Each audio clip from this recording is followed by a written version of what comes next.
యుగాలం పాదయాత్రలో నారా లోకేష్ గారు అయితే ఆ ప్రభుత్వం అధికారంలోకి వచ్చిన తర్వాత అంగట్లో సరుకులాగా కూరగాయలు అమ్మినట్టుగా మెడికల్ కళాశాలలో సీట్లు అమ్మేస్తుంది.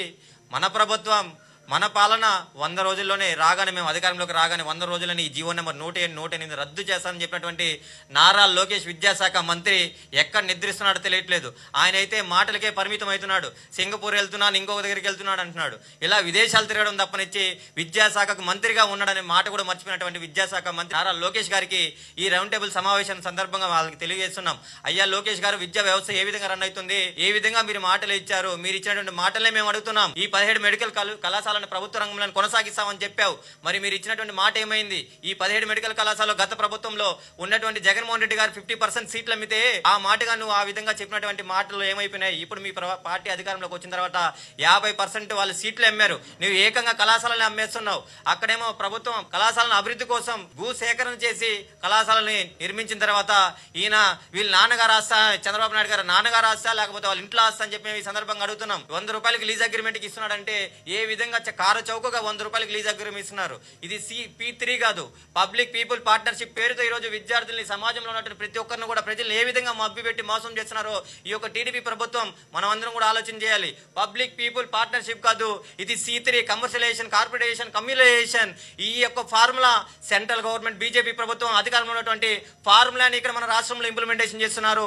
ఈ కుర్చీలో కూర్చున్నటువంటి ఈ రోజు వైద్య విద్యార్థులు, విద్యను పూర్తి చేసుకున్నటువంటి వారందరూ కూడా ఈ రోజు డాక్టర్స్ అందరూ కూడా అయినటువంటి వారిపైన వాళ్ళ నమ్మకం లేకుండా ఈరోజు దేవుళ్ళ చుట్టూ తిరుగుతూ వాళ్ళకి దండం పెట్టిన తర్వాత ఈ రోజు ఒక పేషెంట్కి వెళ్ళి అక్కడికి వెళ్ళి వారికి ట్రీట్మెంట్ చేసే పరిస్థితిలో ఈ రోజు మన సమాజం నడుస్తుంది. ఈ పద్ధతిలో కమ్యూనికేషన్ ఎంత ఇదిగా, ఎంత ప్రయత్నంగా, చాలా పూర్తిగా దెప్తగా నడుస్తున్నటువంటి బీజేపీ ఆలోచన విధానాన్ని మన రాష్ట్రంలో ఈ యొక్క టీడీపీ ప్రభుత్వం చంద్రబాబు నాయుడు గారు అమలు పరుస్తున్నారు. కాబట్టి మనం అందరం కూడా ఈ యొక్క తీసుకున్నటువంటి రౌండ్ టేబుల్ సమావేశంని ఏదైతే నిర్ణయం ఏకగ్రీవంగా ఏఐఎస్ఎఫ్ రాష్ట్ర సమితిగా మేము కూడా ఈ సందర్భంగా ఆమోదం తెలియజేస్తూ ప్రత్యక్ష ఆందోళనలకి దానికి దేనికైనా సిద్ధం.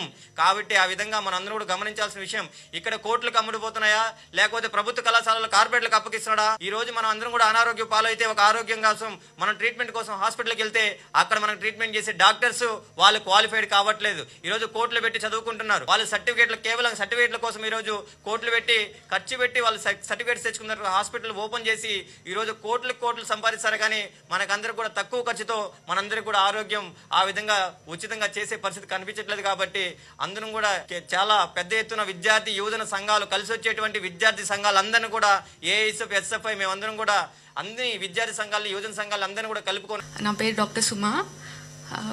ఇప్పటికే చాలా విషయాలు అందరూ చెప్పేశారు. చంద్రబాబు నాయుడు గారు మనకి చెప్తానే ఉన్నారు ఎవ్రీడే ముగ్గురు పిల్లల్ని కనాలి అని. అలా కనాలన్నా కూడా మనకి మంచి ఆరోగ్యం కావాలి. సో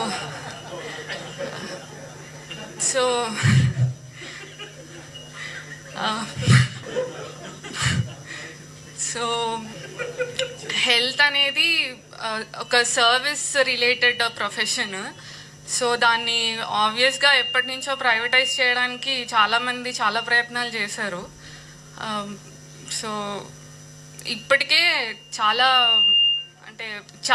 ప్రైవేటైజ్ అయిపోతుంది. ఇంకా దాన్ని చేజారిపోయే టైంలో ఉన్నాం ఇప్పుడు. సో దాన్ని ఇప్పుడు కాపాడుకోలేకపోతే ఇంకెప్పటికీ కాపాడుకోలేమనే స్టేజ్కి వచ్చాము. యాక్చువల్లీ చాలా థాట్స్ ఉన్నాయి, I want to tell, but okay. And ఇంకొకటి ఏంటంటే, నిన్న అసెంబ్లీ సెషన్ చూశాను. చంద్రబాబు నాయుడు గారు ప్రతిదానికి నేను చైనాని ఇన్స్పిరేషన్గా తీసుకున్నా, డ్రిప్ ఇరిగేషన్ అది బాగుంటుంది, ఇది బాగుంటుంది అని మాట్లాడతారు. మరి అక్కడ హెల్త్ సిస్టమ్ అవన్నీ ఎందుకు ఆయనకి ఇన్స్పిరేషన్గా అనిపించో నాకు అర్థం కావట్లేదు. ఎడ్యుకేషన్ సిస్టమ్ అసలు అనిపించదు. సో ప్రతి ఒక్కరిని భాగస్వామ్యం చేసుకుంటే కానీ ఉద్యమం ముందుకెళ్ళదని నేను గట్టిగా నమ్ముతున్నాను.